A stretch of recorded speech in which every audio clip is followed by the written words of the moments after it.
ज्येष्ठ माह की महापूर्णिमा आ गई है। इसे वट सावित्री पूर्णिमा के रूप में जाना जाता है। जैसे कि उत्तर भारत में वट सावित्री अमावस्या को मनाई जाती है, जो कि चली गई है। अब वट सावित्री पूर्णिमा आएगी, जिसका महाराष्ट्र और साउथ इत्यादि क्षेत्रों में व्रत किया जाता है। इस दिन वट सावित्री पूर्णिमा या ज्येष्ठ पूर्णिमा का व्रत करने से सौभाग्य बढ़ता है और पुत्र प्राप्ति का निश्चित रूप से वरदान मिलता है।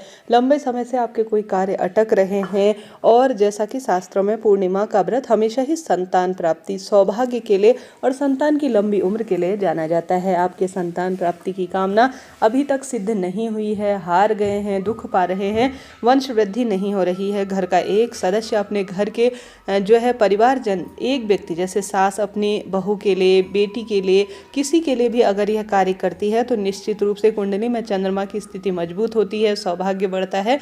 माँ लक्ष्मी, श्री नारायण और सत्यनारायण भगवान की कृपा हमेशा ही बरसती है। किस स्वरूप में आपको कार्य उपाय करना है, ध्यान से सुने, अंत तक बने रहे। सबसे पहले 10 जून 2025 की सुबह 11:35 से यह तिथि शुरू होगी और पूर्णिमा तिथि का समापन 11 जून की दोपहर 1:13 के आसपास होगा। हमेशा उदया तिथि को हमारे जो है पूजा पाठ में मान्यता प्राप्त है और रात्रि में भी देखा जाता है, क्योंकि चंद्र पूजन की महत्वता है कि पूर्णिमा तिथि व्याप्त है या नहीं, उसी के आधार पर पंचांग में 11 जून का ही सर्वश्रेष्ठ दिन दिया गया है। अब इस दिन आपको कौन से कार्य करने हैं, ध्यान से सुनिएगा। अगर आप वट सावित्री पूर्णिमा से, जो कि सर्वश्रेष्ठ पूर्णिमा मानी जाती है, पूर्णमासी का 32 पूर्णमासी हो या साधारण सरल तरीके से अन्य पूर्णमासी का जो सत्यनारायण भगवान के निमित्त किए जाते हैं उनका व्रत करना चाहते हैं, तो भी आप इस वट सावित्री पूर्णिमा से निश्चित रूप से शुरू कर सकते हैं। आपकी मनचाही कामना जिस संकल्प के तहत, जैसे आप कोई संकल्प लेकर कहते हैं कि हे श्री नारायण, हे सत्यनारायण भगवान, हे माँ लक्ष्मी, हे महादेव, आज मैं संकल्प ले रही हूँ कि मैं 32 पूर्णमासी के व्रत करूँगी और मुझे पुत्र प्राप्ति का वरदान दे, तो 32 पूर्णमासी का व्रत करते करते आपकी वह कामना सिद्ध हो जाती है।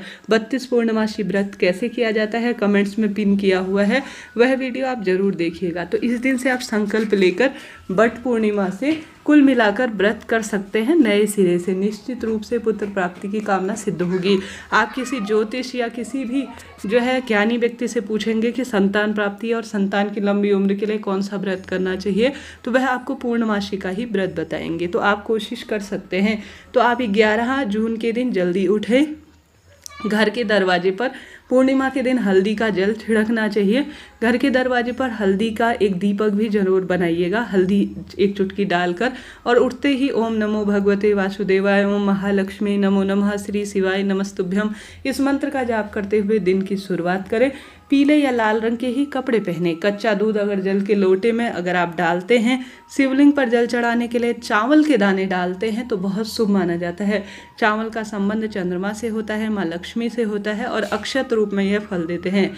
कच्चा दूध संतान से संबंध रखता है, और यह डालकर अगर आप शिवलिंग पर इसमें गंगा जल भी डाल लेते हैं और थोड़ा सा मिश्री डाल लेते हैं तो निश्चित रूप से, अर्थात मीठा जल आपको शिवलिंग पर चढ़ाना है। तो मिश्री डाल सकते हैं आप, जो है बताशा डाल सकते हैं, चीनी डाल सकते हैं, इच्छा आपकी है। थोड़ा गंगा जल, थोड़ा मिश्री और थोड़ा सा आप सभी इसमें जो है विशेष तौर पर चावल के दाने, चावल 1, 11, 21, इतनी इच्छा आपकी है कौन से आप चावल डालना चाहते हैं। आप धीरे धीरे जो है शिवलिंग पर अपने घर के मंदिर में समर्पित करें। ऐसा करने से स्वतः ही सौभाग्य का योग बनता है, चंद्रमा की कुंडली में स्थिति मजबूत बनती है, और जो संतान प्राप्ति के लिए अब दवाइयाँ खा रहे हैं उनका असर तुरंत होने लगता है, और महादेव की कृपा से संतान प्राप्ति के भी योग बनते हैं। साक्षात इसका प्रमाण कथा कहानी में मिला है, जो आज के दिन भी लागू होती है। इसके बाद आप सभी को विशेष तौर पर अपनी जो तुलसी माँ है उसके समक्ष, और विशेष तौर पर आपको चले जाना है बट पेड़ के नीचे। बटकेश्वर महादेव की जय, बटकेश्वर महादेव की जय कहते हुए आप जल के लोटे में, यहाँ पर भी आप हल्दी डालिएगा, जल के लोटे में कच्चा दूध डालिएगा, और काली मिर्च जो कि आपके घर की बाधा, हाइटो, कोख बंधन को दूर करने के लिए होगी, आप जल के लोटे में पीस कर 11, 21, 1, 2 जितनी भी होंगी काली मिर्च उतनी पीस लीजिए। कच्चा दूध जल के लोटे में डाल दीजिए, हल्दी डाल दीजिए। बटकेश्वर महादेव की जय, बटकेश्वर महादेव की जय कहते हुए आप लेकर चले जाए बट पेड़ के नीचे। कच्चा सूत ले जाकर जाइए, और साथ के साथ आप सभी अपने साथ 2 दीपक लेकर जाइएगा। एक तो आप यहाँ पर बट वृक्ष के नीचे बटकेश्वर महादेव के नाम का, एक गौरी मैया के ध्यान करते हुए लंबी बत्ती का 2 दीपक लेकर जाए, एक कच्चा सूत लेकर जाए, अपनी पूजा की थाली में एक चुटकी हल्दी लेकर जाएं, जल के लोटे में भी इसे ले जाकर जाएं। अब आप सभी को विधि विधान से जो भी रोली, चंदन, मोली, अक्षत और जो भी पूजा सामग्री होती है वह ले जाकर चले जाना हो बट वृक्ष के नीचे। बट वृक्ष काफ़ी दूर है तो पीपल वृक्ष की जड़ में भी यह कार्य कर सकते हैं, क्योंकि पीपल वृक्ष की जड़ में पिपलेश्वर महादेव, माँ गौरी, माँ लक्ष्मी, सभी श्री नारायण और पितृदेवता वास करते हैं। वहां जाकर आप पति पत्नी संयुक्त रूप से पूजन करें। बटकेश्वर महादेव की जय, बटकेश्वर महादेव की जय कहते हुए पूर्व या उत्तर दिशा की ओर बैठ जाए। भूलकर भी दक्षिण दिशा की ओर अपना मुख ना करें। सबसे पहले आप सभी जो है बट वृक्ष की जड़ में सबसे पहले आप स्वास्तिक बनाएं। सबसे पहले तो आप जल चढ़ाएं, चारों तरफ सिंचन करें।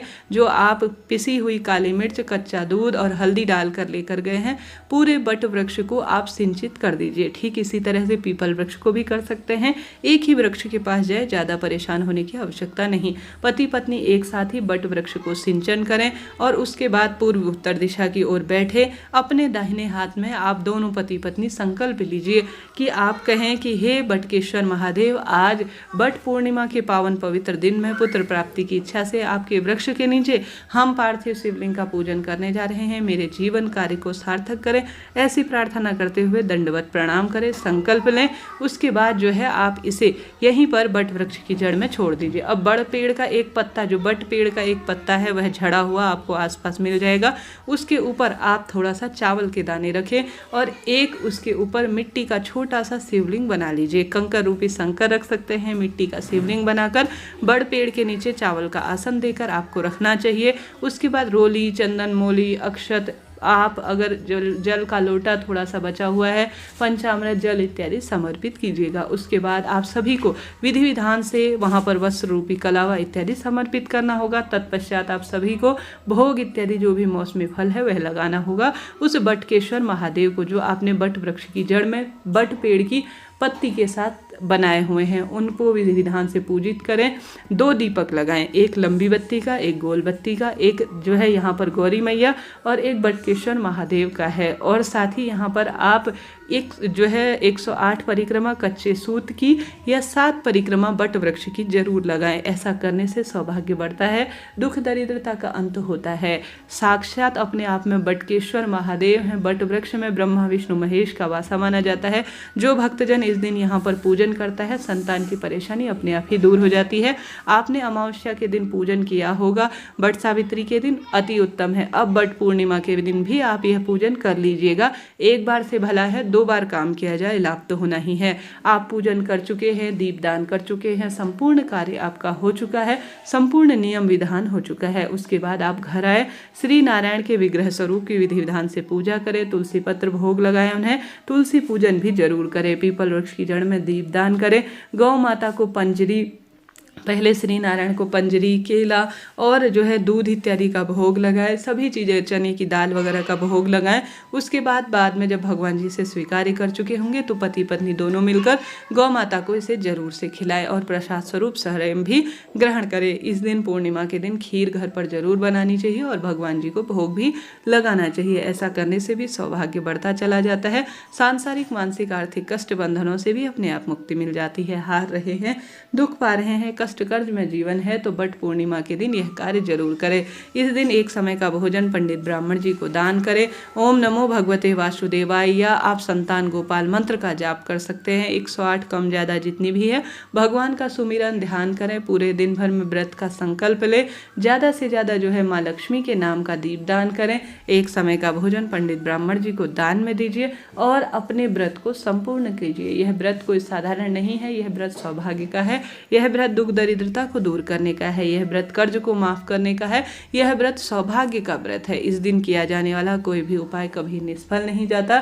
अपने बच्चों के नाम से आप प्रार्थना कर सकते हैं। बट वृक्ष की जड़ में कच्चा सूत अपने बच्चों के नाम से बांध सकते हैं। आप दीपदान बट वृक्ष के पूजन में जब करें, निश्चित रूप से अपनी संतान के लिए करें कि मेरे बच्चों का पुत्र हो जाए, मेरे पुत्र जो है पुत्री को पुत्र हो जाए, मेरे बेटे को पुत्र हो जाए। यह प्रार्थना आप बटकेश्वर महादेव से करें। तुलसी का पूजन जब करें तब कहें, पीपल वृक्ष की जड़ में माताएं बहनें दीपदान करने जाएं तो आप कहें, महादेव की पूजा, श्री नारायण की पूजा और बटकेश्वर महादेव के नीचे पार्थिव शिवलिंग पूजन करने से कैसी भी संतान की परेशानी जो लंबे समय से आपको तंग कर रही है उसका निदान होना है और संतान सुख तो आपको मिलना ही है। इस चीज का शास्त्र प्रमाण कहता है।